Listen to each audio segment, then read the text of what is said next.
The Lord be with you. A reading from the Holy Gospel according to John. Before the feast of Passover, Jesus knew that his hour had come to pass from this world to the Father. He loved his own in the world, and he loved them to the end. The devil had already induced Judas, son of Simon the Iscariot, to hand him over. So during supper, fully aware that the Father had put everything into his power, and that he had come from God and was returning to God, he rose from supper and took off his outer garments. He took a towel and tied it around his waist. Then he poured water into a basin and began to wash the disciples' feet and dry them with the towel around his waist. He came to Simon Peter, who said to him, "Master, are you going to wash my feet?" Jesus answered and said to him, "What I am doing you do not understand now, but you will understand later." Peter said to him, "You will never wash my feet." Jesus answered him, "Unless I wash you, you will have no inheritance with me." Simon Peter said to him, "Master, then not only my feet, but my hands and head as well." Jesus said to him, "Whoever has bathed has no need except to have his feet washed, for he is clean all over. So you are clean, but not all." For he knew who would betray him. For this reason he said, "Not all of you are clean." So when he had washed their feet and put his garments back on and reclined at table again, he said to them, "Do you realize what I have done for you?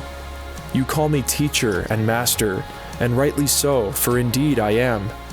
If I, therefore, the master and teacher, have washed your feet, you ought to wash one another's feet.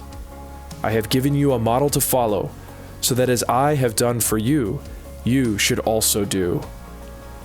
The Gospel of the Lord. Praise to you, Lord Jesus Christ. Hi, this is Father Nick Smith, Parochial Vicar of Christ the King Parish in Des Moines. This evening we celebrate the Mass of the Lord's Supper, commemorating that sacred night on which the Lord instituted the mysteries of the priesthood and the Holy Eucharist. Jesus institutes a hierarchical priesthood to establish his church on earth.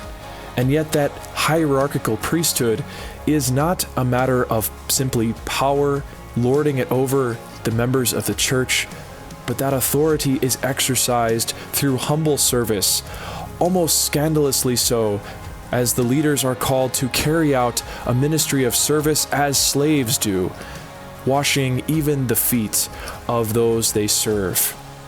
This is the model for priesthood, and the ministers who consecrate the Eucharist are called to remember that just as the Lord makes himself vulnerable in the Eucharist, they are to minister to the most vulnerable among us by their priesthood.